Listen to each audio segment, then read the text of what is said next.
আজকে লোটে মাছের চাটনি বানাবো। গোটা ধনে, গোটা জিরে, 5 ফোড়ন, 2 শুকনো লঙ্কা,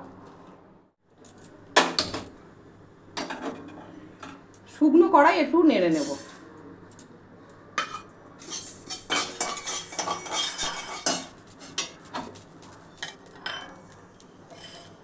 মশলাটা গুঁড়ো করে নিয়েছি। এইটা আমি ছোট ছোট করে কেটে নিয়েছি, এই সাইজের এরকমভাবে কেটে নিয়েছি। এই মেশিনের মধ্যে দেব কিছুটা করে, দিয়ে আমি বেটে নেব। ঠিক এরকমভাবে বাটা হবে, তাহলে কাঁটাটা পাওয়া যাবে না এর মধ্যে। এটা যে বেটেছি এর মধ্যে 1 ফোঁটা জল পড়েনি। সর্ষের তেলটা একটু বেশি করে দেব। কালো জিরে, রসুন কুচিটা একটু বেশি করে দেব। 2 চামচ দেব। মাছগুলো দিয়ে দেব।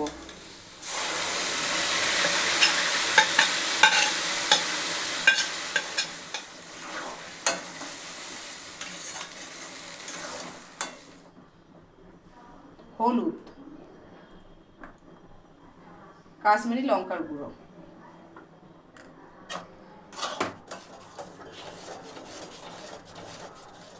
1 চামচ নুন। জলটা অনেকটা মরে গেছে, এর মধ্যে একটু তেঁতুল গোলা জল দিয়ে দেবো। এই তেঁতুলটা একটু জল দিয়ে দানাগুলো ফেলে দেবো। এই তেঁতুলটা গুলে রেখেছিলাম, এটা দিয়ে দেবো।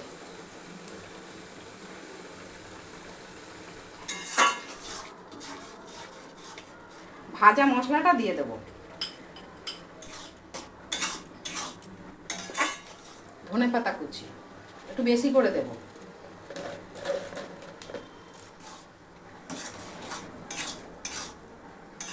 কাঁচা লঙ্কা একটু কুচি কুচি করে দেবো।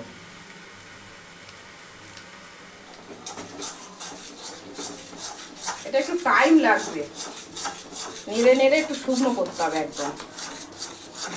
এতে যেহেতু একটু তেঁতুল পড়েছে বলে একটু সামান্য চিনি দেব। একটু শুকনো হয়ে গেছে, এবার নামিয়ে দেবো। কড়ার গায়ে থেকে যখন ছেড়ে দেবে একদম, তখন এটাকে নামাতে হবে। এই যে আমার ছেড়ে দিয়েছে, একদম ঝুড়ো হয়ে গেছে। এইটা বাইরে রেখে খাওয়া যাবে, 2-4 দিন ভালোই খাওয়া যাবে ডাল দিয়ে। এটা হয়ে গেছে।